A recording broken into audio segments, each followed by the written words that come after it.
Alright, what is up, ladies and gentlemen? Welcome to the return of Chronic Confusion, hopefully on a regular basis. We shall see how it all works out.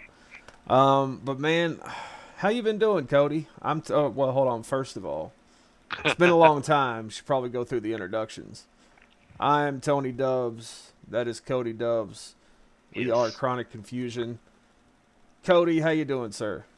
Um, Pretty good, pretty good. I changed jobs, so I'm happier at the new job. So that's always a plus. Yeah, I changed jobs too. I went from having one to not having one. Yeah, yeah. That's So, that's not a that's a different change. yeah, it sucks, man. Not having a job is not cool at all, and it's been hard, man, because all this stuff happened at once. It was like my car took a shit, my job took a shit. Yep. All these things were taking shits around me, and it got really stinky. Uh, but yeah, man. So my car started being shitty like 2 weeks before all this happened, and I was really hoping because all right, so here's what happened. The club that I worked at that I used to DJ at, it's a corporate kind of thing. It's a chain. So basically, corporate decides they're gonna bring in new management. It's gonna be like all corporate level management. They're gonna turn the place around and all this stuff. And I knew when I heard that was happening that my days were numbered because not because I'm not good at my job, but because usually when corporate comes in like that, they just fire everybody. They clean Yeah, house. they clean house. It doesn't matter if you're good at your job, you're bad at your job. Everybody's just gone, with like the exception of maybe one or two managers, which is exactly what they did. They I mean, fired. not even the girls are safe in the Yeah. pits. Well, it started with the GM, and then was I the next to go? I think I was the next to go. The Hmm. GM got fired like right after or right before Christmas. Ooh. Yeah. And then Very my plan was because I knew it was coming. I just thought they would have held off a little while longer. But I was gonna stay at least until the end of February to save some money because, like I said, 2 weeks prior to this, my car broke down, and I'd already sunk like 2 grand in my car, which was most of my savings at the time. right. So basically, I work New Year's Eve. I stay there 2 hours longer than I'm supposed to. We stayed open later than usual. And then the very next day, January 1st of 2019, the, the new GM calls me and fires me over the phone. I think that's illegal. It's not. Oh damn. I looked into it. There are some places where it's kind of an iffy thing, but it's not. In Kentucky, it's fine. Oh okay. All right. Yeah. So, Hell yeah. I mean, it doesn't help. I mean, it makes him a pussy. you know. Right. Above all else, it makes him a piece of shit because he. Oh yeah, well, I could have waited till you got here on the weekend for your shift and then sent you home and made you drive all this way. I'm like, I wish you would have. At least that'd be the manly thing to do. Right. You know, like do it to my face, man. Like, and it was bullshit. I don't even know why he came up with a reason because we're in an at will state. He could have just said we don't need you anymore. Yep. But no, he was like, you made a joke Oh, when about when about I the got about the DJ system on the microphone on New Year's Eve last night, and it got back to the higher ups, which is bullshit. It didn't. And number two, what it's kind kind of of my job to make jokes. yeah. It's kind of my job to lighten the mood. And the DJ equipment sucks, man. They replaced it with this automated shit that just sucks, man. It's horrible. It's the worst thing to happen to strip clubs since jukeboxes. It Huh. is. It's called Show Club VIP, and I've been thinking about doing a review video for it because it's such a bad system. I just wish I had access to it to where I could actually show people how terrible it is. Because all I can really do is talk about it. But basically, it was being shitty. It was messing up. It's a piece of crap. And so I was like, I'm not gonna like let people think that I'm the one that's messing up. Right. I'm good at my job. I'm good at what I do. So if the the automated DJ software is being wonky, I'm going to make fun of it because I don't want people saying, damn, that DJ sucks, you know? But at the end of the day, you know, he was going to fire me anyways. And he was like, well, I could have fired you for dress code violations. Dude never said one word to me about dress code. Ever. Right. You know? And I'm kind of wishing that would have been the reason, because then it probably could have had some kind of recourse. But, you know, at will state and all. But it's BS. But yeah, they pretty much got rid of all the staff except for like 2 people. And, you know, and from what I've heard, things haven't been too great around there, which is, you know, to be expected. Oh, hold on. Did they get rid of you know who's always at the front? Like, I won't say her name, like, 'cause I don't want to like put her on blast over the internet, but did they get rid of her? If you're talking about who I'm thinking about, she was the new GM that they replaced. Oh. Yeah. And the thing is, like, if you're, I guess you're talking about Sheena. Yeah. Yeah. And she was a damn good GM, man. She was doing a really good job. And let me tell you what happened. I'll tell you exactly what happened. They put this new regional manager in at the Nashville location. So he covers, like, this whole regions of clubs. He's, like, the main guy over those clubs. And he had a friend that was under him in Nashville, and he wanted to get him his own club. You know, now this isn't official. This is just my observations. Right. So basically, they started coming around and started keeping an eye on Sheena and started trying to change things while she was in control. And they were having us do the most ridiculous stuff, like stuff that just no way we could generate money, like giving all kinds of freebies and stuff to the girls, and which is awesome. You know, that's more money for the DJ, but you know, it obviously didn't last long. Makes it look like the club's underperforming. Yeah, well, yeah. So basically, they made her do all this stuff that just, on paper, made it look like she was doing a horrible job. Right. When really she was just doing what they told her to do.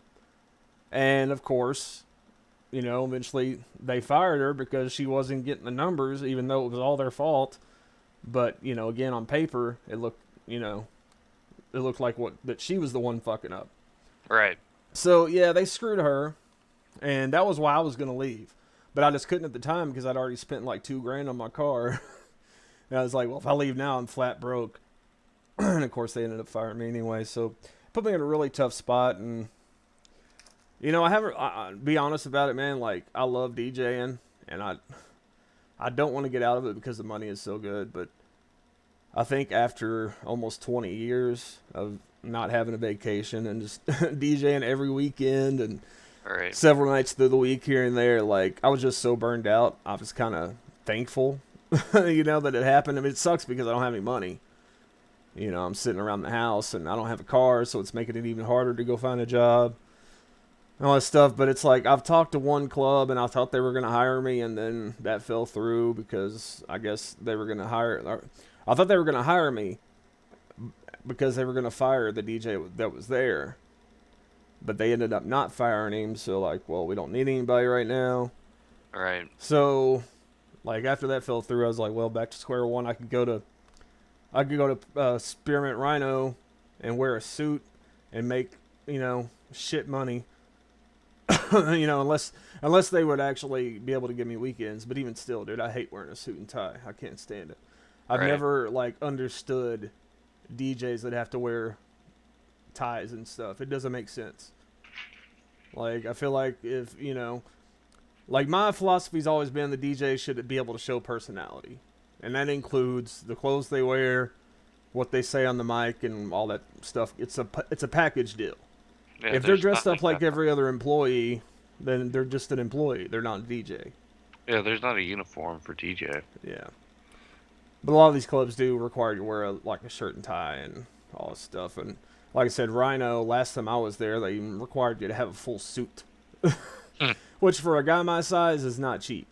Right. So I just didn't even try with those other clubs. Like, I called them, you know, I looked into them, but you know, it's hard. That's why, you know, the one big reason I liked where I worked worked was because there was job security for one at the time, for a while, and I had some freedom, and I don't like being around alcohol.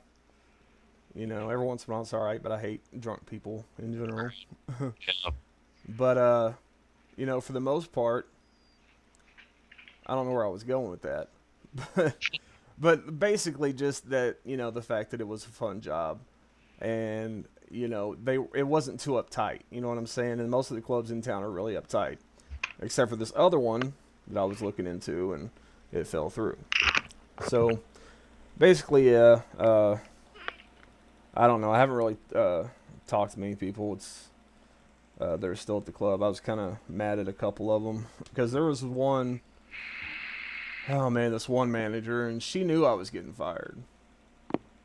And me and her were pretty decent friends until all this happened. Yeah. And I was like, you couldn't tell me, so I could be prepared for it. Because if I'd have known, I definitely wouldn't have spent all that money on my car. All right. I would have prepared myself better. But anyways, live and learn. So I don't know what I'm going to do yet. I'm trying to figure out some things. I've applied for a few different jobs and nothing's really panned out yet. Dude, I think if you were to join the Fandom Menace right now, boom. You know what the Fandom Menace is, right? I think I've heard of it. What is that? Like, the one I'm most familiar with would be, the YouTube name would be, Comic Pro Artist Secrets, but, the guy's name is Ethan Van Sciver. Oh, yeah, I know of Ethan Van Sciver. Yeah, so, like, the Fandom Menace. Basically, it's like the toxic masculinity of Star Wars fandom. Yeah, I just got the other day. I got Diversity in Comics, the book he just put out, Jawbreakers. Yeah, it just came in. It just came in the mail the other day. So yeah, I've nice. got that. It's actually pretty good. I've read about half of it. It's really good. Yeah, I'm sure it is. He puts out pretty decent YouTube videos. Yeah, I love his YouTube videos. Richard C. Meyer, I think is his name. Yeah, I think he worked on a book with Ethan Van Sciver. Yeah. I think it's the other book he has coming out, which I wasn't able to get. I'm hoping he ends up selling more of them. But so yeah, that's me. I don't know if anybody out there has a job for a guy with a voice, a guy that can do all kinds of different things with his voice, and I have certain medical problems, so a lot of hard labor isn't exactly a possibility at the moment, but I'll try anything. You could get on a local AM station, Yeah. or FM station, late night slot for 2 to 3 hours. I could be like the centrist Rush Limbaugh. No, don't do that. Don't do that. No, you need to do the conspiracy stuff. Yeah, and we're going to talk about a little bit of that here in a minute. Oh, nice. Like conspiracy, paranormal stuff. You could be like George Norrie and Clyde Lewis and Art Bell. I'm not so much paranormal, but definitely some conspiracy stuff. No. You have to do it all. The cryptozoology. No, I'm talking about like right now what we're about to do. Oh, okay. All right. But yeah, you do that, man. Like, I don't know what you have to call it, but like it doesn't really, like, if it sounds conspiracy or whatever, it'll fly. People will love it. Let me think here. Dub Investigations or something like that. Yes. Yes.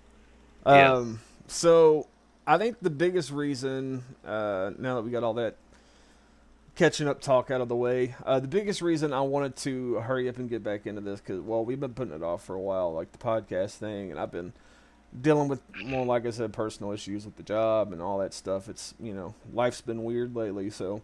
But I was ready to get back into this because some stuff that's been going on. Yeah, the world's been crazy. The world has been crazy, and I think we're going to probably spend most of the time on this. I don't know how interested you are, but maybe we can actually have a conversation about it, because there's some things I want to get off my chest, and that is related to the recent news surrounding Michael Jackson. Have you heard about this? Yeah, the new documentary. Yeah, the two guys who came out who had defended him Yeah, like the entire time he was alive, yeah. and then now they just came out and, from what I understand, got pretty hefty paychecks. Well, not yet. Well, here's the thing. To start off with, the guys' names are the guy that started it is Wade Robson, and then the other guy that kind of followed his lead was James Safechuck, and or Safechuck, some Safecheck. I don't know, Safechuck, I think. But anyways, so basically, there's this timeline of events that a lot of people aren't aware of, because most people are just aware of the documentary, everything on the surface, and it's one of the things that have always pissed me off about people in general is like if it's in a documentary, it's true. Right. They don't need any real evidence, anything. It's just like they're gonna automatically believe whatever it is, and there's nothing you can tell them otherwise, especially if it goes against whatever their political narrative is. Right. So basically, of course, Wade Robson was the first witness that my cats are raising hell. Wade Robson was the first witness that Michael Jackson's defense team called to court in 2005 when he was on trial for the child molestation charges.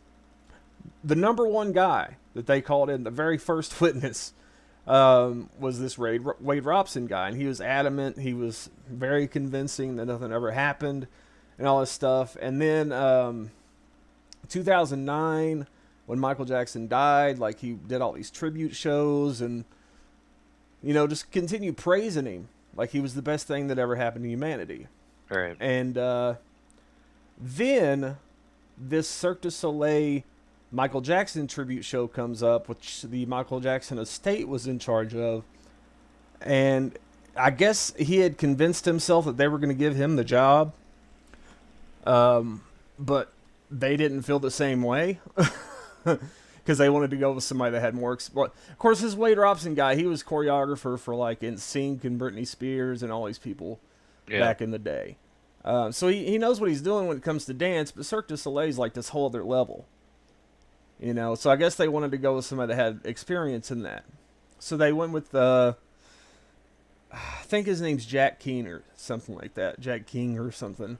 So they went with this guy instead, but Wade Robson had already been on some kind of like Entertainment Tonight or something, talking about how he's about to be doing this big Michael Jackson show with Cirque du Soleil, and he's so excited about it. But then they were like, no, we're not hiring you for that. We got somebody that's better. And then... I think that was around 2012 or something.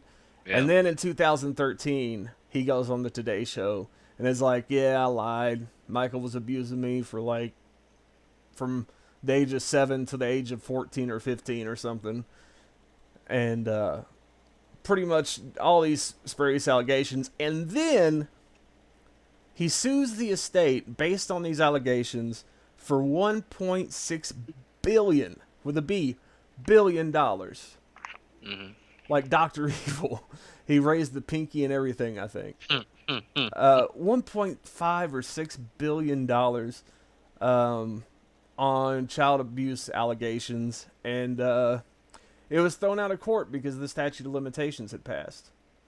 But it's been in appeals ever since then. And then this James Safechuck guy, he saw this going on, and I guess he decided to jump on the bandwagon. And basically, Wade Robson's thing was, it wasn't, originally he said, I don't know if he said it was a repressed memory or what, but originally he said, I don't know if it was on the Today Show or something leading up to that, that what made him realize what Michael had done to him all those years was wrong was when his son was born, and he would look at his son and think about people abusing his son. And that was kind of what triggered in his mind, oh my God, I was abused, which is ridiculous.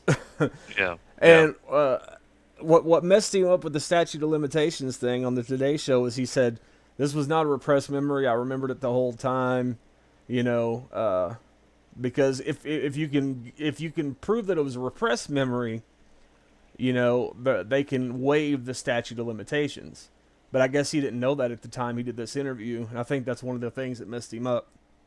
So it's been in the appeal process, and then the Shame Safechuck guy came out and said basically the same thing the way Robson said, and so they're in this together now. And the guy that filmed this documentary, Dan Reed, I think is his name. He is known as the pedophile hunter. So that's kind of, this is like he's trying to make a name for himself as this guy that goes after pedophiles, as far as I can tell. Yeah. So I think he either orchestrated all this and he knows it's BS, or he just doesn't care if it's BS or not. He wants to make a name for himself as this guy that tries to get justice for kids, which is honorable and all, but he's obviously not doing any kind of research. If he does have a good faith about it, he's not doing any kind of research, Yeah. So, trying to think if there's anything else. Yeah. Well, what do you know about it? Have you seen the documentary? No, but I know that it was all one-sided. Like, very one-sided. I haven't. Yeah, I haven't seen the whole thing yet. Because, man, it is like literally the only thing that keeps it from being child porn is actually videos of kids porning. Videos of kids porning around, because it's basically like, it's like if there was a child porn magazine of like Penthouse forum letters, like Dear Penthouse, those things.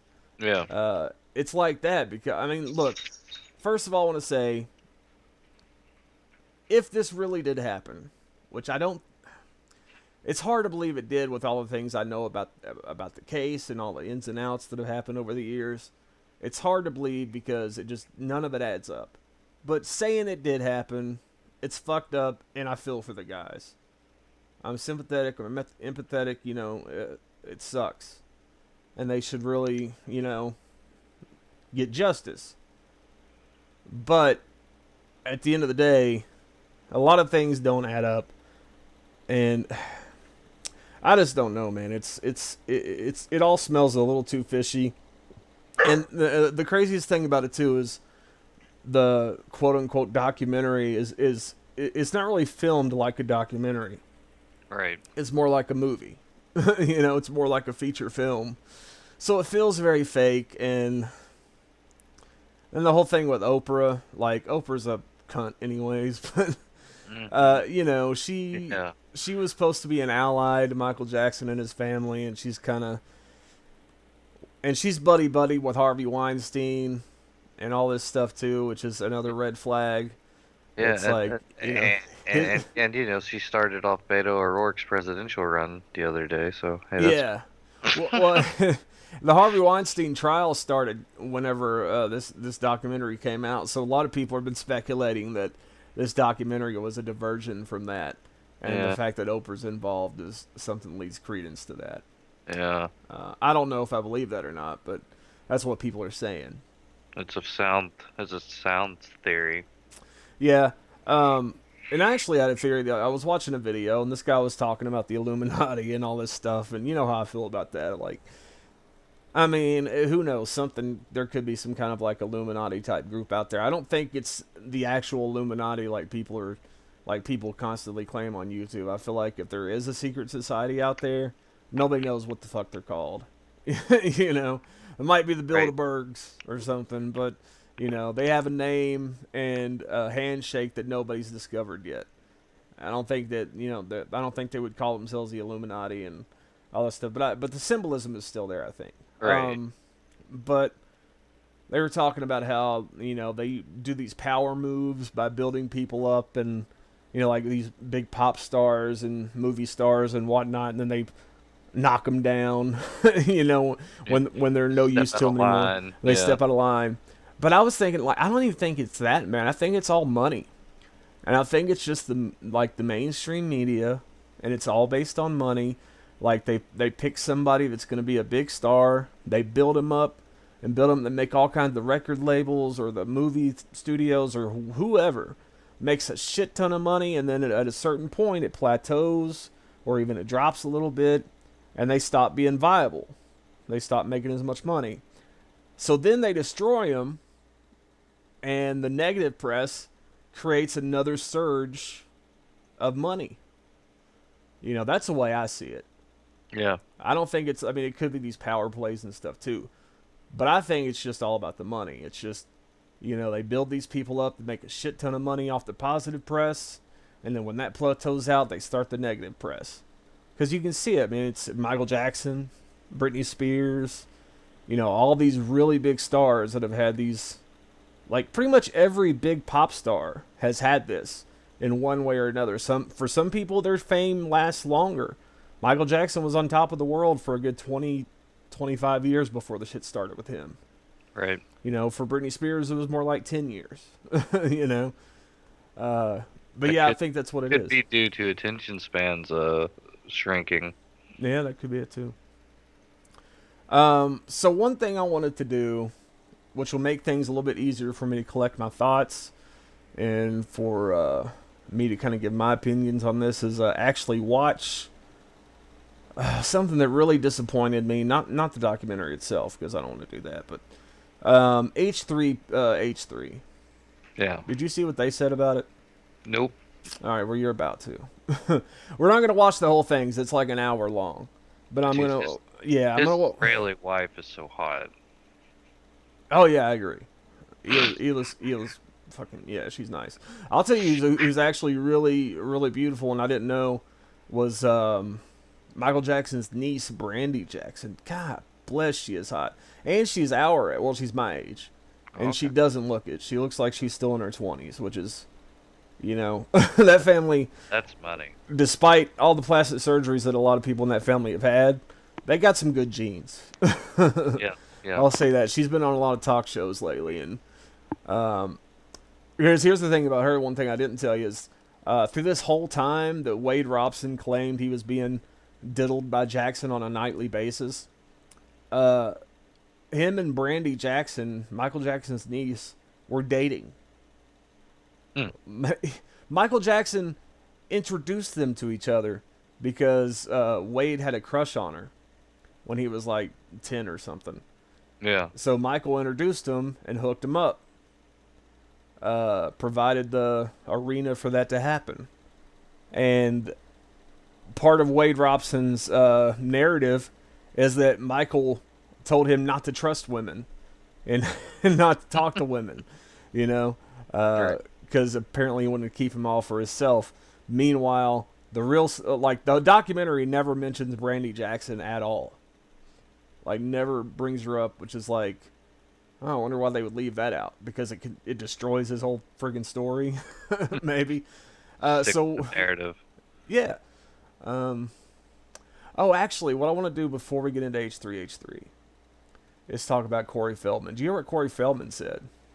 I mean, oh no, not with this, but I mean, I know he's been saying he's going to release names for a very long time, and it's like, just fucking do it if you're going to do it, man. Don't wait for someone to pay you to do it. Well, he's apparently working on a documentary right now, but whatever. But for years, he defended Jackson. Like, he was adamant. He's still adamant that nothing happened.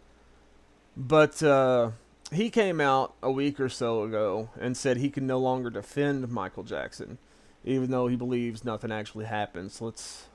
It was on that set, 1984, that actor Corey Feldman says that he met Michael Jackson and the two became friends. So in the wake of the startling allegations made in the film Leaving Neverland, made by the two men, Wade Robson and James Safechuck, Feldman initially criticized the film, calling it one-sided, without evidence, saying his friendship with Michael Jackson was never inappropriate. But now the actor's clarifying some of his comments, saying, quote, Michael was my friend, but that does not mean I condone any harmful behavior, physical or mental. This is new information to me. It takes me time to absorb and process, and we want...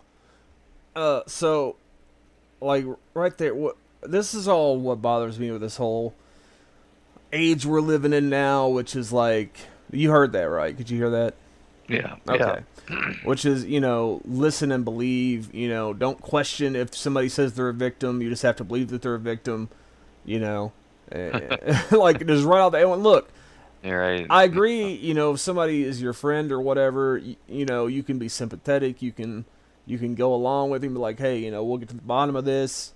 But, like, this whole narrative of just, if somebody says they're a victim, you have to believe them wholeheartedly. You can't ask any questions, because if you do, you're victim blaming or what the fuck ever. It's ridiculous, man. You can't have a society like that. No, like you can't just, like, the burden of proof can't be on the defendant. Exactly. That's not the way shit's supposed to work. I want to welcome now actor Corey Feldman. Thanks for being with us. Let's pick up with that last line. Absorbing, processing. Where are you with all this?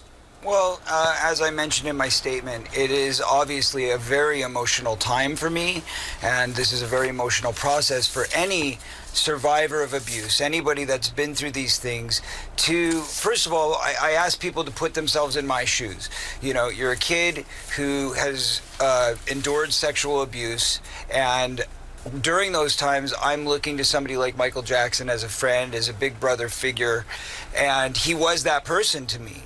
However, as you're friends with this guy, all of a sudden you start to hear more and more accusations being thrown around by various people, and it comes to a point where, as an advocate for victims, as an advocate for changing the statutes of limitations to make sure that victims' voices are heard, it becomes impossible for me to stay virtuous and not at least consider what's being said and not listen to what the victims are saying.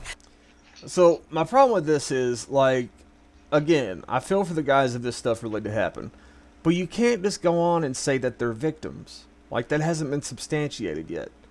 Right. You know what I'm saying? Like, yeah, you can be compassionate and Alleged victim. yeah, you can say they're alleged victims, but this whole, like, we gotta listen and believe and all this stuff that he's talking about right now, especially when you have been close friends with this person that they're talking about, and you have a completely different view of this person. Like, there's nothing wrong with defending that. There's nothing wrong with saying, hey, that's not the guy I know, and why don't we investigate your claims, because these claims don't make any sense, instead of just, shutting up like, well, maybe it happened and I just didn't see it. Right. Which is possible, but you should still be vigilant and, give your side of the story. This is very important. We must give them their voice. We must allow them to speak. And therefore, we also must consider all sides of this, even as uncomfortable as that may be. Got it. Well, let's hit this on a couple fronts. First off, describe your relationship with Michael Jackson. Again, number one, you say nothing ever inappropriate. Beyond that, what was it like? Yeah, absolutely nothing inappropriate ever happened, and we were friends. I mean, as I said, I have a tape of the two of us hanging out, and when you listen to it, you can hear the innocence in the conversation.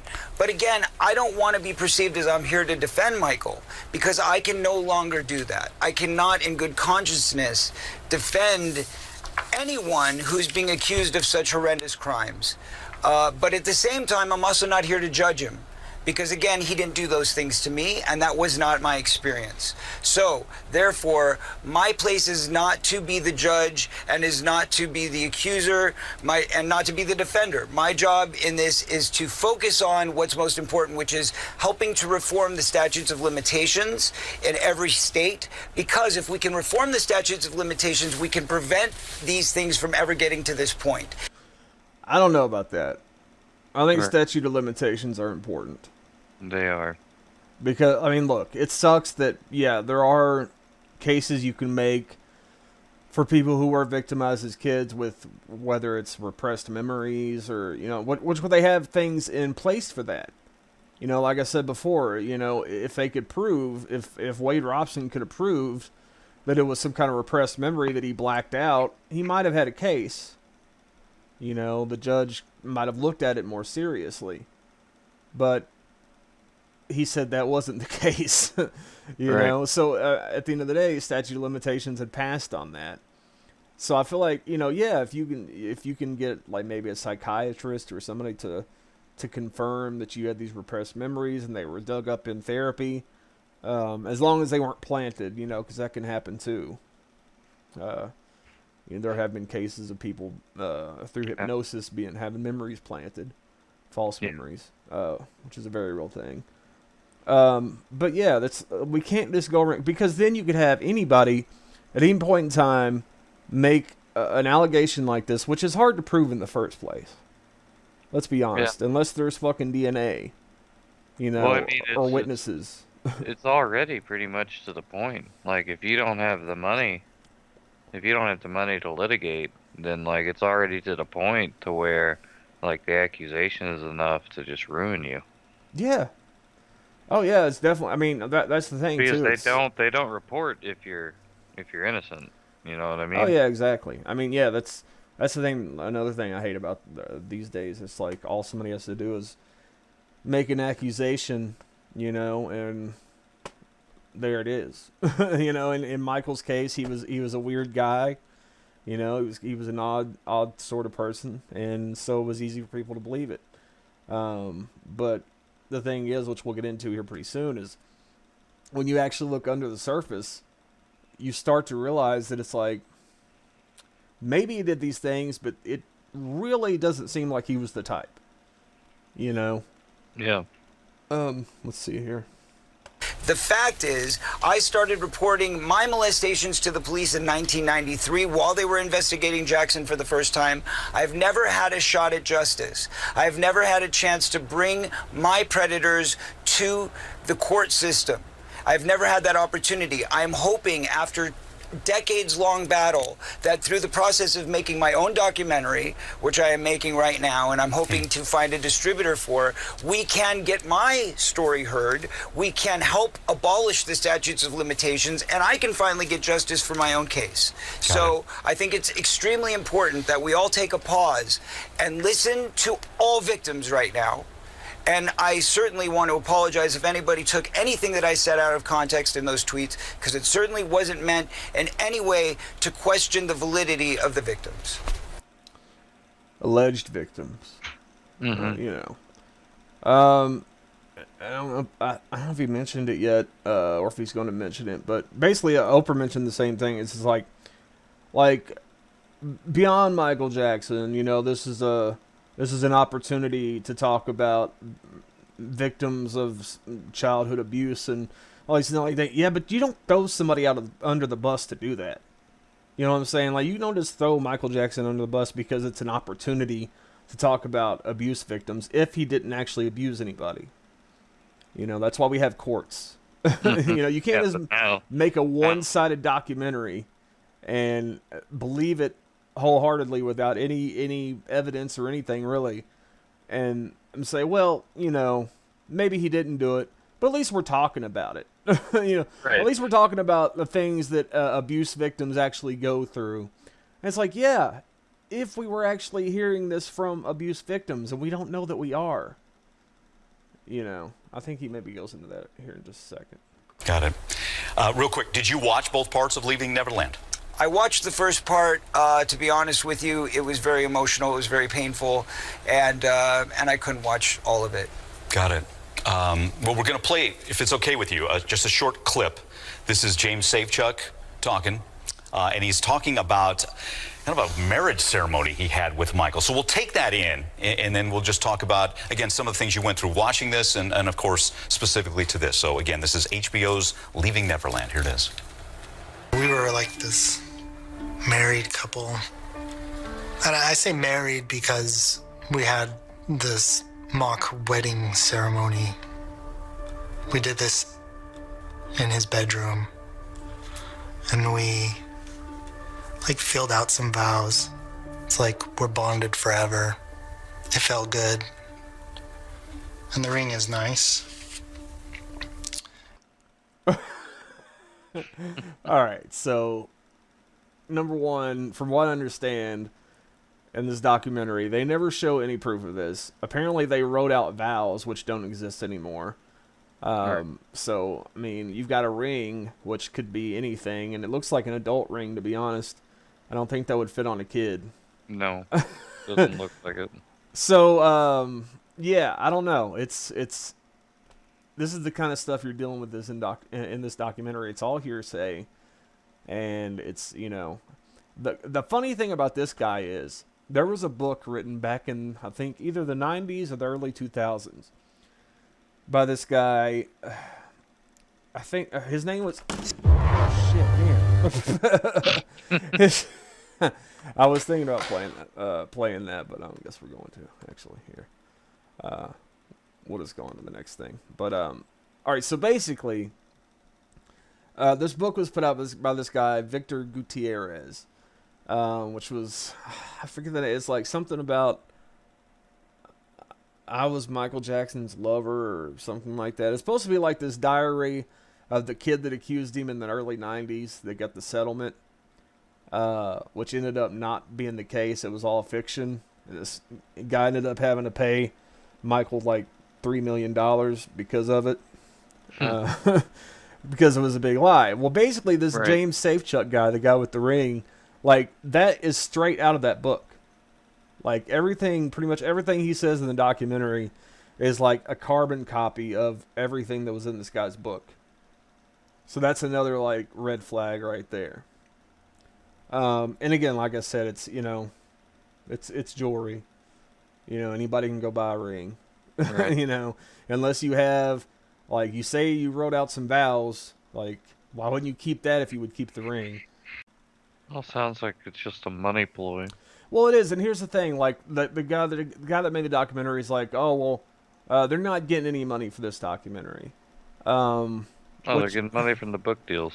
Well, see, that's what I was about to get to. All right, so number one, the lawsuit's still in appeals, and here's my opinion. I think that they're going to use the documentary and the fact that it's getting like the mainstream popularity, it's getting all this credibility because people are believing it without questioning it. So I think that's probably going to help their appeals process, or at least they think it is. And on top of that, Wade Robson actually wrote a book about this back in 2013 and got turned down by like every publisher there is. So now there's all this buzz because of the documentary. Now people are going to want to buy that book. You know? Yeah. So they're getting paid. one way or another, they're getting paid. Plus there's back end deals on documentaries. I mean, HBO, I'm sure they had to pay the director something to get the rights to play it on their network, you know? So I'm sure there's back end deals. There'll be DVDs, Blu-rays, you know, all kinds of stuff. Yeah. Plus, like you said, the book deals, and who knows, maybe somebody will make an actual movie out of it. But I'm hoping that that they get busted and called out before it gets that far. But anyway, so H3H3, I love them. Man, they're one of my favorite channels on YouTube. But, man, was he wrong about this? And again, look, I'm not saying that these guys are lying. I'm just saying nothing adds up. Now, we're going to watch some of this. Like I said, it's like an hour long, so I'm not going to do all of it. But we'll try to get through some of it anyways. We're entering the Michael Jackson Yeah, hole. let's officially let me enter. give it The jack hole. Oh, yeah, the jack hole. So, for those of you that cannot handle it, who are impressed, who will be triggered or otherwise offended by this, I hope that you keep watching, actually, because I do enjoy a good amount of viewership on my episodes. So I encourage you to keep watching. But also closely, because I think that I have some compelling arguments to make to you. No, you don't. And I'm not. And again, if you're someone that thinks that the documentary is BS, and anyone who believes that Michael Jackson did these crimes is like a Looney Tune, like. Listen to me. And I don't blame you for thinking that way, because and the documentary explores this concept so good, because the documentary is the best I've seen about and not about Michael Jackson, not about the survivors, but about abuse and how it happened. And that's what I was talking about.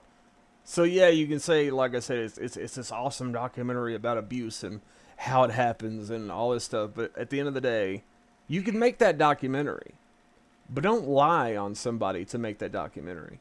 Right. Don't throw somebody under the bus, to make that documentary. Just make it, and talk about it because it's an important discussion. But whenever you add in these allegations and stuff, then yeah, it does become about Michael Jackson. You can't overlook that at all. And let's face it, the guy was exonerated. He was acquitted of 14 different counts of, 10 felonies and 4 misdemeanors back in 2005.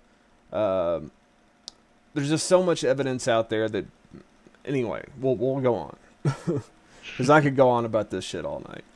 About the grooming product, or the grooming process. And what was so magnificent about Michael Jackson, as we've said, there's never been a pop star like him, ever. He was like the Beatles, squeezed all into one person. Combined with being a victim. And just loved by the whole world. Right. Like, seriously, everywhere. So he, in a sense, one of the victims said, we were already groomed when we met him.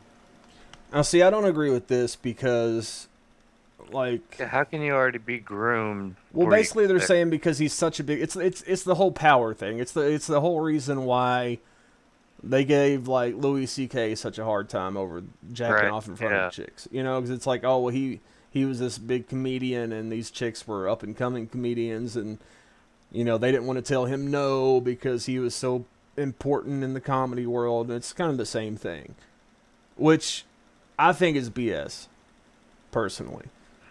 All right, if I wanted to get a job as an actor, and Harvey Weinstein was like, dude, you gotta suck my dick, and you can be in Star Wars, I would be like, Harvey, you don't own Star Wars, and I'm not gay. But you thought about it for a minute. I mean, no, not even. And dude, if the president, and not Donald Trump, but I mean, imagine, it's the most perfect candidate president, and you, love him. Uh-huh. If they came up and they're like, you gotta suck my dick, I'm gonna be like, no. So yeah, I agree with you. I don't buy the power thing one fucking bit. I mean, even still, it's like they were kids, but what Ethan's talking about is that everybody in the world was so infatuated with Michael Jackson that was how we were all groomed, so that we just wouldn't believe this stuff when it came out. Right, no matter what, which is bullshit because, number one, if you're a fan of anybody, you're going to offend them to a certain extent. But number two, all you have to do is look into it a little bit. Do more research than just a documentary, Right. Because look, if I'd have done my research, which I did, and everything I found pointed to Michael Jackson being a kitty diddler, I would not be defending him, no matter how much I loved his music. Fuck that. Because that's not what I'm about, But again, it's him being this big star and me being a big fan has no bearing over the actual facts. You can look at you can separate the artist from the art, and you can go look at the actual facts. Not a documentary that's one-sided and gives no evidence at all, but actually go research the trial. The transcripts are on the internet. Anybody can read them. They're easy to find. We have the internet. We have Google. You have information at your fingertips. There's all kinds of shit out there you can research. And to just take a documentary at face value on its word, just because we live in this listen and believe day and age with the Me Too movement and all this crap. It's a horrible thing for society, because due process is a beautiful thing, and it should be what we all strive to hold at the highest accord, or whatever you want to say. People deserve their day in court, and he had his. Yeah, if you take it away for something, they can take it away for everything. Exactly. Right, because he is this God on this planet Earth. And he, in a way, he has groomed the world. And I also don't agree with that because all you got to do is look over the years at all the negative press. You know what I'm saying? Like, the media tried their damnedest to crucify Michael Jackson at every turn. Like, every bit of bad publicity, even if they had to make shit up, if it was a slow news day, you know, they'd make shit up. Like, anything he did was scrutinized under a microscope. And just look at the numbers of people who actually believed that he did the things that he was accused of. You know, in the 90s and the early 2000s. You know, how many people you know that'll just say Michael Jackson's a sick pedophile, you know, Yeah. out of nowhere. Like, they'll just say it, like, if you brought up in conversation, and they won't hear anything you have to say about anything else. So, fuck you and your God status.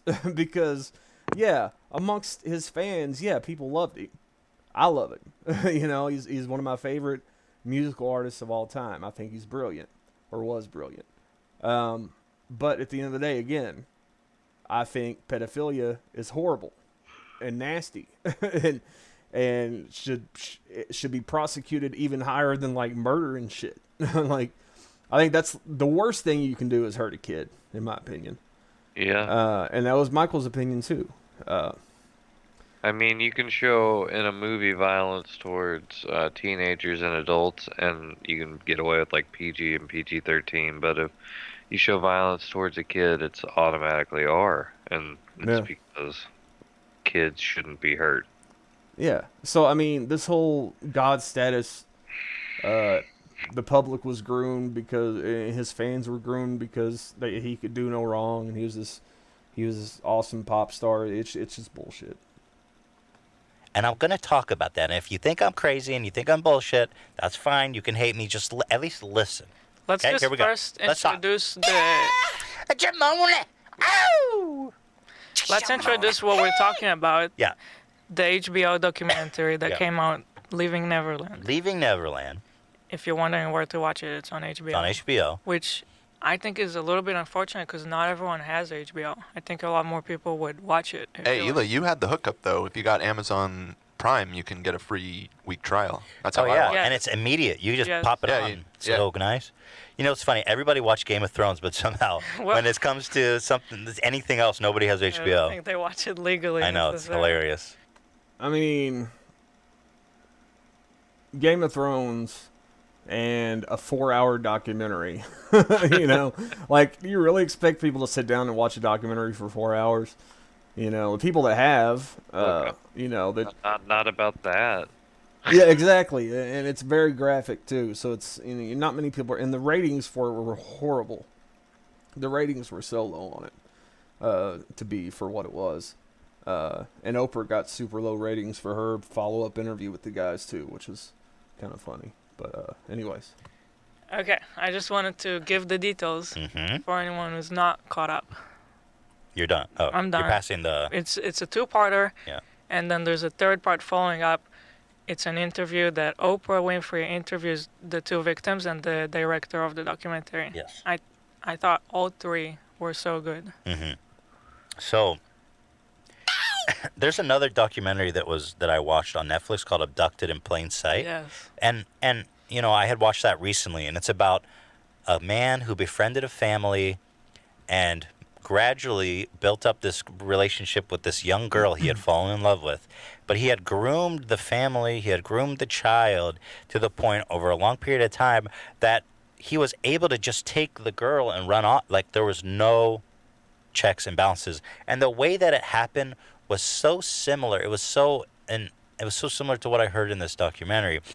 so wouldn't that raise a red flag though? Because if somebody was going to produce a documentary with the ulterior motive of getting money in the long run, would they not study other documentaries and books and other things that kind of tell you this is how abusers abuse their victims, this is how victims act?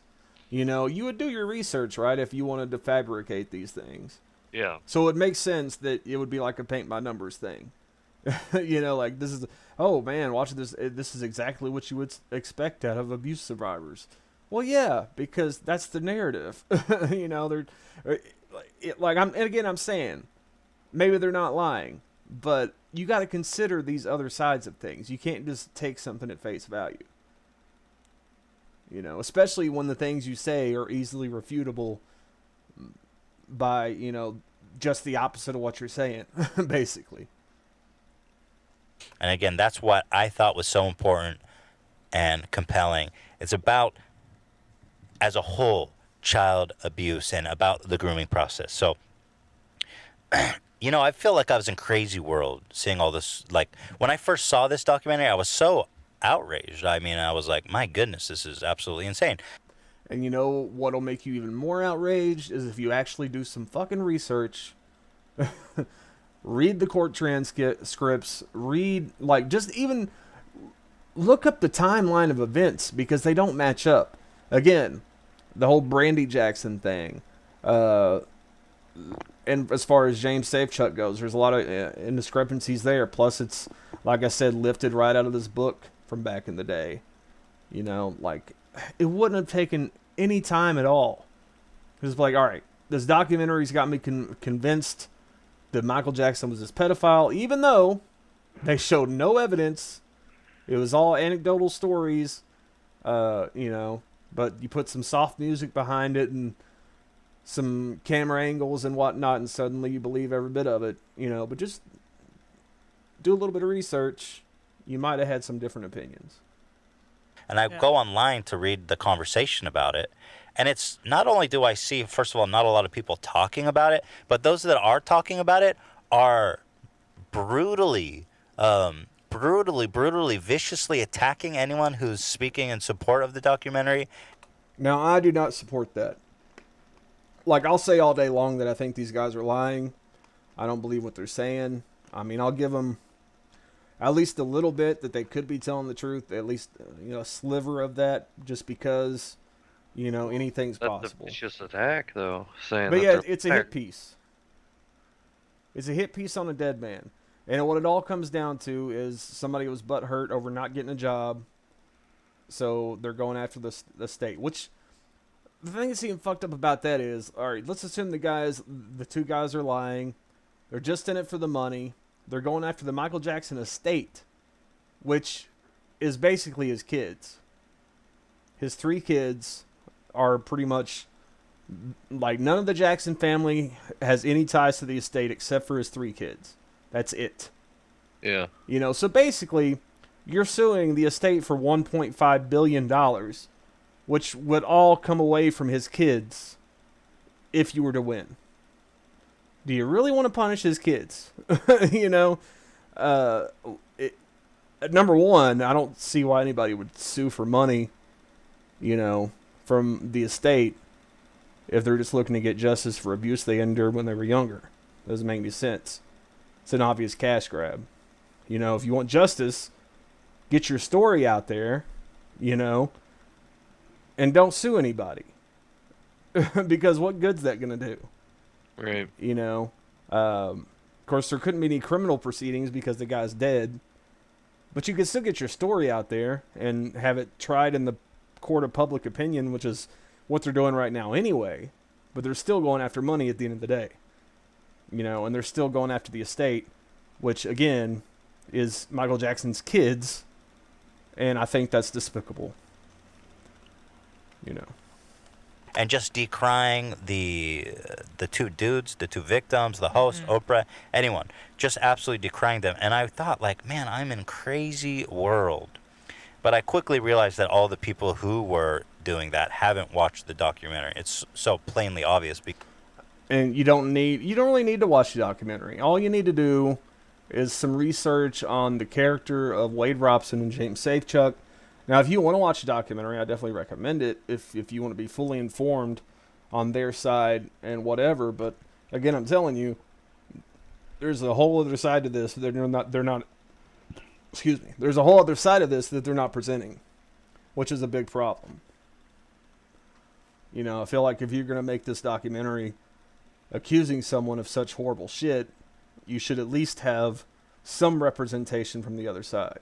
Yeah. And yeah, he's not here to defend himself, but there's plenty of people that knew him. There's plenty of court documents, you know.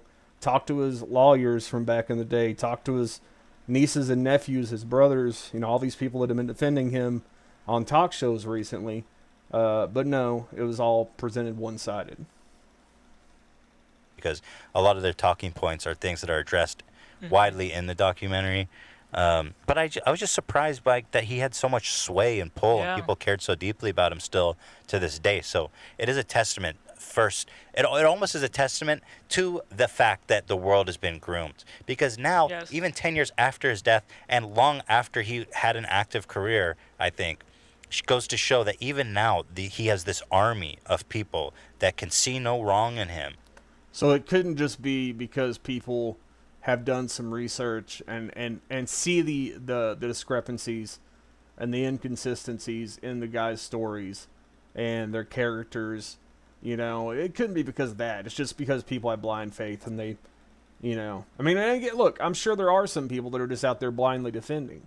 But everybody I've seen, whether it's on YouTube or a blog or whatever, they present what I'm about to do here in a minute. I'm not going to give all my sources because, like I said, it's an easy Google search. But I have a few things I'm going to show. These things that are easily researched. And you did none of that.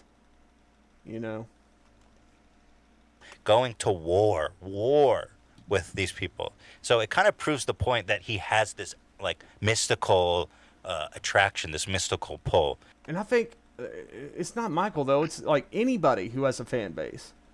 I'm sure there were people out there who would defend H3H3. Yeah. Vehemently, no matter what somebody said about him.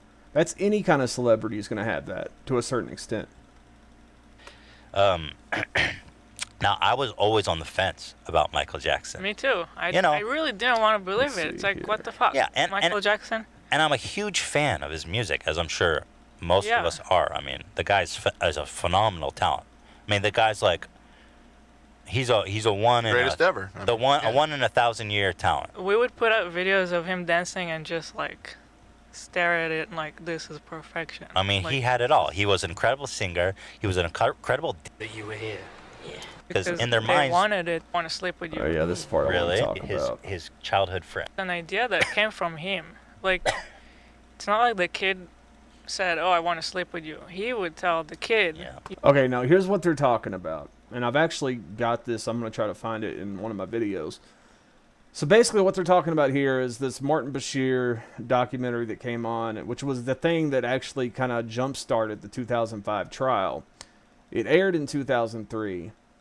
And what we're about to see here is they're interviewing Michael and this kid from the 2005 trial. They're holding hands, sitting on a couch at the request of the guy who was interviewing them, by the way.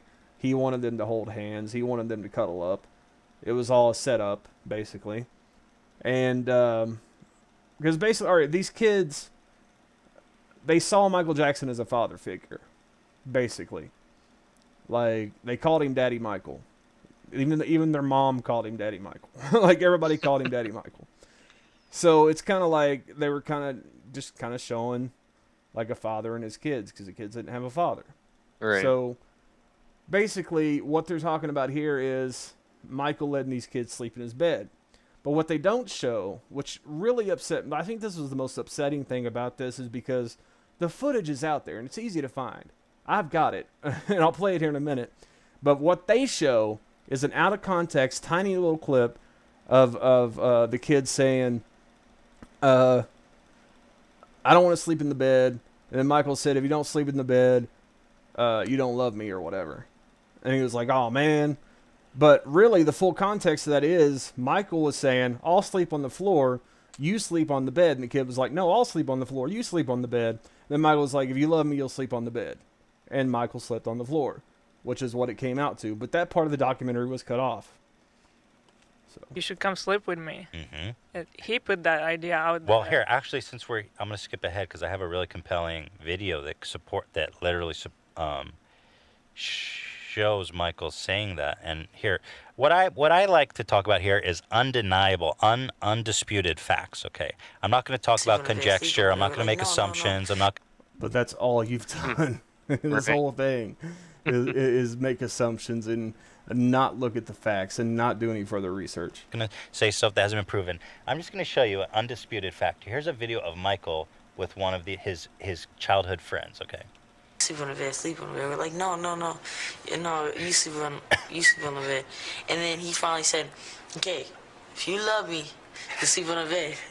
I was like, oh man. So here you can hear the kid saying, I didn't want to sleep on the bed. Oh man. Michael Jackson here is shown manipulating this kid and saying, if you love me, exactly. Okay, so let me see here. It's going to be hard to find, so I'm going to have to edit some of this stuff out, but let's see. I'm sure most of you are aware of the recent television special that claimed to give an honest, candid, and revealing look into the private life of one of the world's most successful and controversial celebrities, Michael Jackson. The revelations were explosive. The ratings were enormous. Now, see, this is... All right, so this journalist from the UK, Martin Bashir, Michael invited him to live with him for a year and make this documentary, which was the clip that we just saw was from the documentary. Okay. Because Michael trusted this guy because he did this amazing documentary on Princess Diana that made her look so awesome and stuff. He's like, hey, I'll get this guy to do a documentary about me, and it'll change public. Because he had a new album or he was working on a new album. He was trying to mount a comeback, basically. But basically, at the end of the day, this Martin Bashir guy ended up cutting everything as much as he could to make it look as salacious and horrible as he could. And I don't know if he didn't realize it or if he just didn't care. He just didn't think it would get out there. But the whole time, Michael had his own video camera going. He had his own videographer videotaping everything. So this special came out after the other special aired. And basically what it is like, hey, this is the uncut footage, that Michael was recording at the time. So don't believe this hack, basically to put out this other crap. So that's what this is.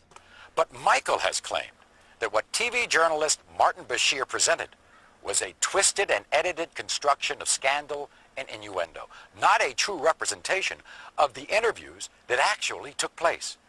In the next 2 hours, we're going to give you an opportunity unprecedented in the history of television. We're going to show you footage that was never intended to be broadcast. So this is, I had to get this from Matt Mamba's video because the clip I found sounded like shit, and I guess his sounds better. But anyways, if anything else, I'll just have to up the volume and post, but hopefully you can hear it. So this is the clip that H3 just watched in its full context. I asked him if I could stay in his bedroom. If you love me, you sleep on the bed. I was like, oh man. And so I finally slept on the bed. But it was fun that night. I slept on the floor. He said, you can have my bed if you want. Sleep in it. I'll sleep on the floor. It's yours. Always give the best to the company, Like to him, I said, because he was going to sleep on the floor. I said, no, you sleep in the bed. I'll sleep on the floor. But haven't you got a spare room or a spare house here where he could have stayed? Yeah, but no, yes. We have guest units, but whenever kids come here, they always want to stay with me. They never want to stay in the guest. And I have never invited them in my room. They always just want to stay. They say, can I stay with you tonight? I go, if it's okay with your parents, yes, you can. So anyways, there's that was the clip, and obviously there's more context to him that Ethan showed. But there's also, man, there was another one I saw. I should have downloaded it, but basically it's all these people being interviewed, and it's like a really close friend of Michael's who was actually there when this happened. And Michael was like really adamant about not wanting the kid to sleep in his room because of all this shit that people say, and he'd had the issue back in the 90s. And he was trying to be careful. And and finally the kid just kept begging him, so he was like, his friend Frank was there, who was, as old as he is an adult, and he was like, hey, you stay in the room too. And the thing about Michael's room is it's actually like 2 stories. It's like a duplex. That's his bedroom is the size of my apartment, basically. But it's 2 stories. Right. So, yeah, it's like they had a couch in there, they had cots, they had beds, all kinds of stuff, just in his bedroom alone. And, so yeah, the other guy stayed with him. There was no funny business. Like, it was like a whole hanging out slumber party, basically, with just, people chilling, playing video games and watching movies. How do you explain this? Even as a young boy, I would never do that with a grown man or a friend. Or with another young boy. I wouldn't do that with anyone. It's just like, as a young kid, I would be horrified to do that with anyone. Yeah. You know how Bashir zoomed in on him holding hands? Do that the same thing. Because because that's what a mother does with a son, or a father does with a son, and they try to make it out to be something wrong and dirty. Put your back straight. The hand holding thing. Okay. How did that make you feel? Oh, we're on camera? Yeah. Oh. We are? Yeah, I was just rolling. Oh, God. This is the outtakes of the out. So, that's the family right there. That's the kid, and that's his kid's mom.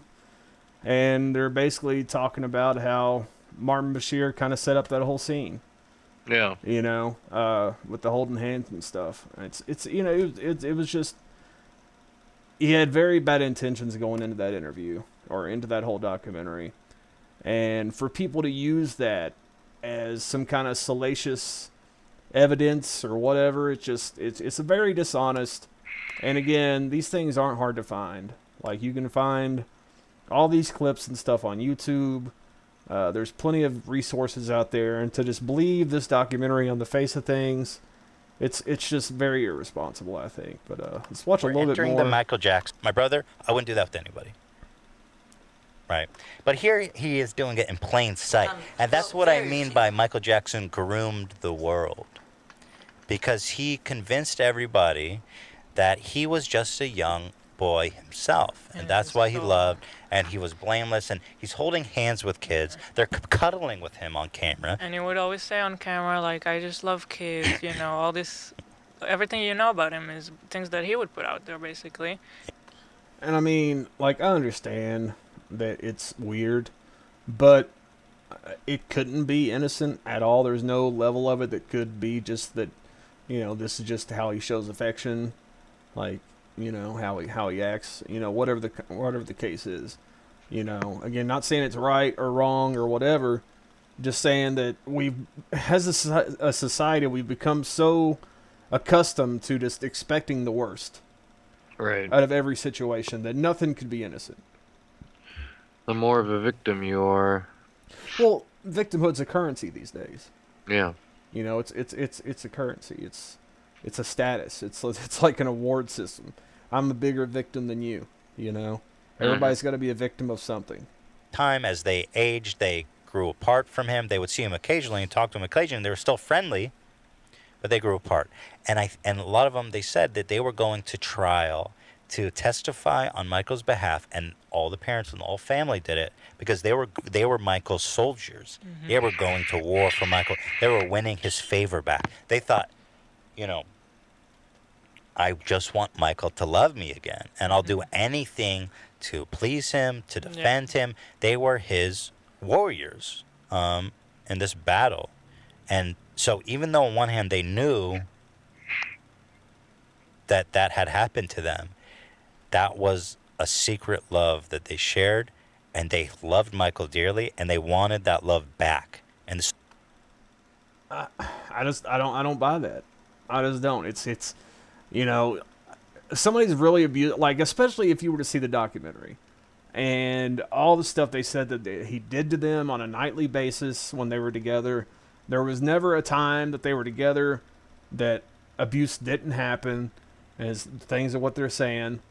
Like, would you really give him a pass, especially when you're an adult and you've heard all your life how this shit's bad, how, you've heard it, you've seen it in the news, I'm sure you've heard it from various sources that child abuse is bad, that, sex with minors is bad, and all this stuff. You've heard it. You don't just say, well, I didn't realize it was abuse, and I was just trying to defend my friend, and I didn't want to tell anybody because I was embarrassed. No, you're an adult. You say, holy shit. He wants me to testify on his behalf. This is my chance. Because, look, pedophiles don't get an easy ride. If they have people that will testify against them, they can get convicted, Mm-hmm. Like, I don't care how much love you have for somebody. if you realize that it's bad, that what was happening to you was wrong, and you have to, because again, there's no shortage of sources out there, people saying that child abuse is wrong and these things are child abuse and whatnot. You know, these things exist. You know, I find it very hard to believe that this Wade Robson and this James Safechuck guy didn't realize that if this did happen to them, that it was a bad thing, you know? Right. So they went to war with him. Again, this is all corroborated. It's very compelling. It's not corroborated, though. You've got a documentary that presents one side and no evidence at all. Just people talking, telling stories, which, again, could be fabricated. You don't know. You know, like, you can't just come out and say, oh, this is, you know, watch the documentary. Just watch the documentary. You'll see. No, because if I watch a documentary, even if I wasn't a fan of Michael, if I watched it and I was like, well, they're saying that, like, there's this one part. This is really bad. This is really graphic, and I hate even talking about it. But there's this one part where this Wade guy claims that Michael did anal on him one night to the point of making his ass bleed, and he had these bloody underwear, and so I don't know. Like, in my mind, if you fuck a kid in the ass and make their ass bleed into their underwear, and there's evidence like that, you make them get rid of the shit right away. Yeah. You know, if you're a real calculating pedophile, you burn that shit on the spot. You know, but apparently Michael called and was like, "You need to come to the studio to have this private meeting with me and bring those underwear with you. We're gonna get rid of them." Wouldn't you just call and be like, "Hey, get rid of those fucking underwear," or at the time, get rid of them? But on top of that, like, they never produced these underwear in the documentary, you know. And again, the guy with the fucking ring, there's no way you can prove that was a wedding ring from Michael to you. Right. I will say there is footage of Michael jewelry shopping from around the time this would have happened. But, I mean, again, like, that could have been calculated as well. Mm-hmm. You know, someday people will question this and we'll bring out this random paparazzi footage of Michael shopping for rings. You know, but it's just, you can't have these people making claims and not showing any kind of proof and just believe it based on that. Like, that's not skepticism. You know, you're not being intellectually honest if that's the case. So irresponsible. Yeah. Not the kid's not in school. He's not doing anything. He's just spending time with Michael Jackson. Yeah. Oh, so right there he's talking about, I forget which boy it was, but they ended up going on, I think it was the James Safechuck guy. Basically, his story is that his parents let him go on tour with Michael. I think it was like 1988 or something, he claims it was. I guess for 30 days. But the fact of the matter is, it was in the middle of summer when he didn't have school. So there's strike one, Mr. Ethan. Number two is that the guy claims that there was this tour, and then there was some kind of award show. I think it was the Grammys. And he claims it was in New York in 1988. And Michael performed there, and then that night they went back to the hotel, and Michael molested him in the hotel. The problem with that is the Grammys in 1988 were not in New York, and Michael did not perform at the Grammys in 1988. So there's a whole lot of timeline inconsistencies in these guys' stories that are just like, man, if you do a little bit of research, right, like, you'll find these inconsistencies. And like, I'm not saying you have to believe that he didn't do these things or that he did, or I'm just saying look into it. Like, just do a little bit of research is all I'm saying. Tell about it. Do you know who his lawyer was in that case? No. Cochran, right? Johnny Cochran. Yeah, Who's that? the guy who represented the other O.J. Simpson. man who was acquitted of crimes. Wow. Do we all agree that O.J. Simpson is guilty? I love how everyone points to the justice system as the end-all, be-all. Okay, so let's talk about OJ then. The problem with the OJ case was that the cops fucked it up. Yeah. Like, you had, they planted the reasonable doubt by having, racist-ass Mark Furman, and there was all kinds of reasons that case fell apart, but what they're saying here is that celebrities get off easy when it comes to stuff like this. He didn't want to jeopardize his tour. Okay, yeah. So here's what happened. This is from the 1993 allegations. The first time that he was brought up, this Jordan Chandler kid and his father, Evan Chandler, who wrote the movie Robin Hood Men in Tights. It was an extortion thing.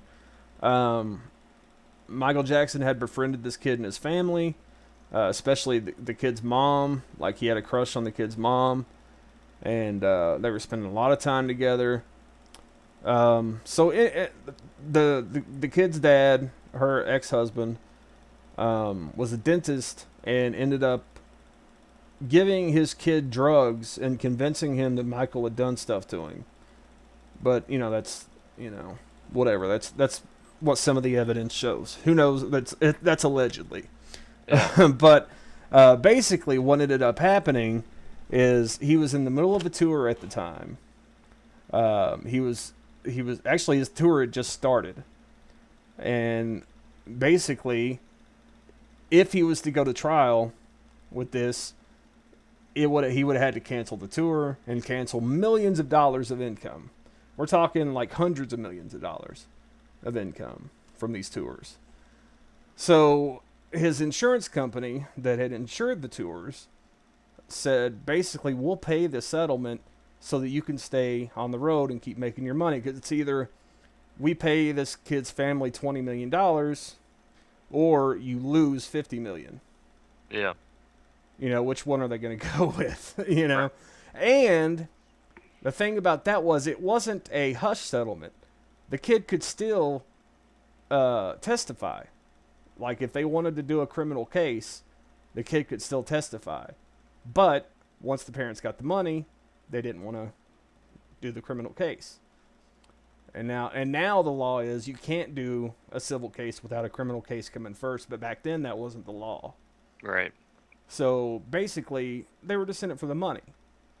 And that's been proven over the years. There's all kinds of evidence that shows that. And so basically, like he's talking about here, why did he pay this kid off? Well, he didn't pay him off. His insurance paid a settlement, but the kid could have still testified. They could have still gone to a criminal trial.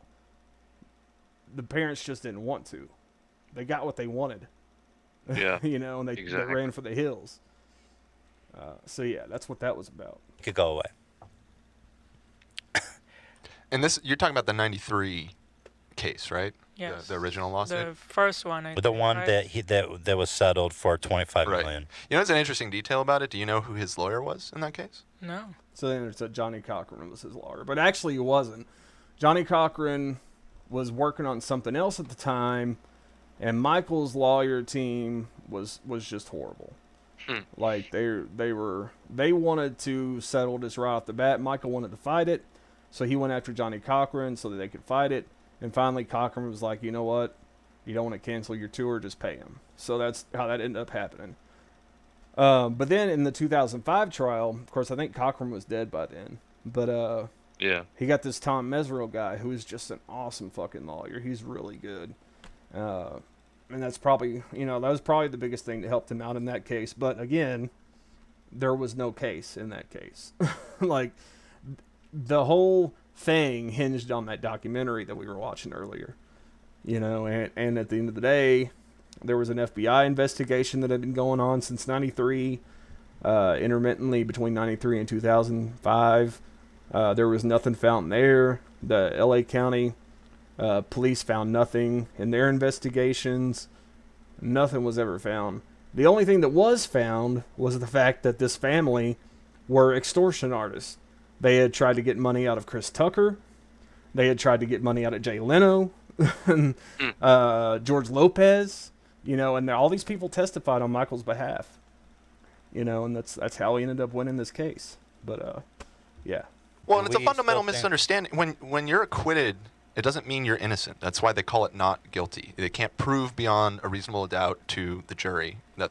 And that's true. But at the same time, when there's so much evidence out there, like, it's hard to argue with.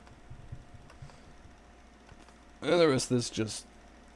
They're making fun of this meme, which has a lot of facts in it. You know, Michael Jackson was monitored by the FBI for 13 years. His house was searched 2 times by more than 70 officers, which is all on video. Hundreds of kids were interviewed. Some were offered money. Nothing was found. He was tried for 4 months, was found not guilty. Couldn't even get him on a misdemeanor, which is true. And I think Ethan actually says in here, there were no misdemeanors. Actually, there was. There was 10 counts of felony molestation or whatever, and 4 counts of, like, giving alcohol to minors and some other things like that, which are misdemeanors. We're fans because we have studied the depositions, blah, blah, blah. Yeah, that's all the stuff I pretty much said. But, yeah, I mean, all this stuff is true. Right. Wade Robinson and James Safechuck are proven liars. I don't know how true that is. I mean, I think they're liars. You know, they sued the MJ estate. Well, I mean, they're either lying now or they lied the whole time. Exactly, that's the thing. It's either lying now or lying then. I think they're lying now. And I mean, it's like either way, like where you can't have the credibility anymore. It's just like with the Michael Cohen shit. Like, there's no credibility there. Exactly. So I don't know. I had a couple other things I wanted to talk about, but I think we've gone on a little bit over an hour and a half. So I think that's a pretty good podcast resurgence. Yeah. We've definitely got some more stuff to talk about. Oh, though. dude, we've got all kinds of stuff Sure. to talk about. Yeah. I mean, we're already at hour 45 on this one, so. I mean, well, of course, I am going to cut out a bunch of stuff, so we can AOC. probably keep going. What'd you say? I said I can't wait till we get to AOC. That's going to be great. Ocasio-Cortez? Yeah, Red Cortez. I mean, we can... I don't really have anything else prepared, but we can talk about it. Oh, I'm tired. We can end it, but no, we'll get to it soon, and it'll be fun. All right, so basically, in closing, I mean, I know I did most of the talking on this show, but I had to get this shit off my chest because, yes, I'm a Michael Jackson fan, but what pisses me off more is people who don't do their research. Like, I hate it with a passion. Yeah. Like, it could be anybody. And if you're going from a one-sided source and you're not doing any research at all, I get pissed. Like, really, it's just one of my biggest pet peeves when people don't look into anything and they just take something for face value. Especially something as serious as child molestation. Mm-hmm. You know. And, again, look, if the guys are telling the truth, then my heart goes out to them. It sucks. Like, yeah, they should definitely...